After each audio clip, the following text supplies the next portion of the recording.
is not just a facelift. This is not a minor upgrade. This is the moment Aston Martin decided to flip the script. Because the DB11, too soft, too quiet, too safe. But the DB12, this thing is being called a super tourer. And today, you're about to find out why. Welcome back to the legacy lane, where luxury meets performance. Today, we're diving deep into the brand new Aston Martin DB12. A car that doesn't just replace the DB11. It destroys everything you thought Aston Martin stood for. Start with the design. At first glance, it looks familiar. Classic Aston Martin elegance, long hood, low stance. But look closer. That grille. It's massive, nearly 25% larger than before. Because this car needs to breathe. More air, more aggression, more presence. The headlights are sharper. The lines are tighter. The entire car feels angrier. This isn't James Bond cruising anymore. This is James Bond on a mission. Step inside and everything changes. Because for years, Aston Martin had one weakness. Tech. But not anymore. The DB12 introduces a completely new interior system, finally ditching the old setup shared with Mercedes-Benz. You now get a 10.25-inch touchscreen, fully custom UI, and proper responsiveness. Physical buttons still here. Volume knob still here. Which means you get the best of both worlds. Luxury and usability. Wrapped in leather, surrounded by metal.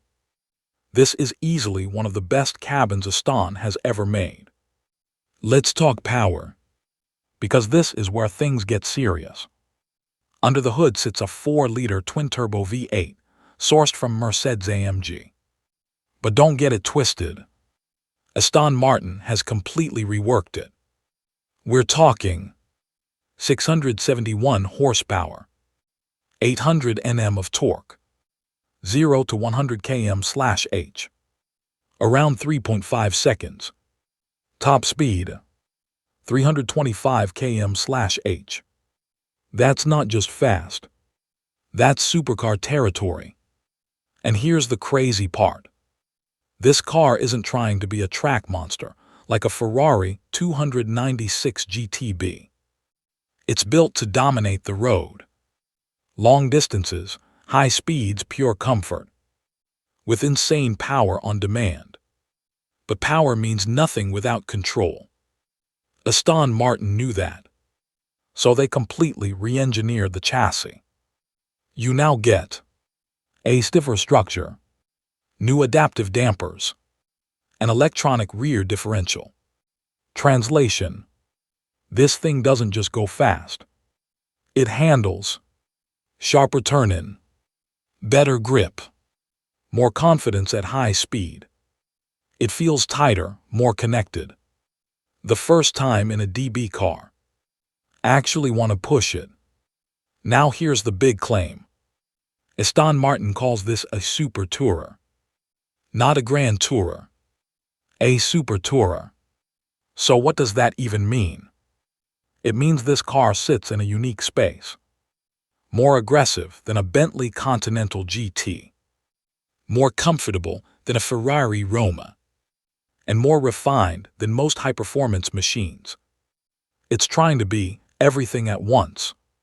And honestly, it might just pull it off. So here's the real question.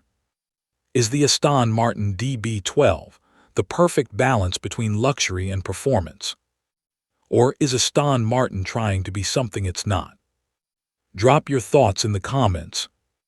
And if you love cars that mix elegance with raw power, hit that subscribe button and join the legacy lane.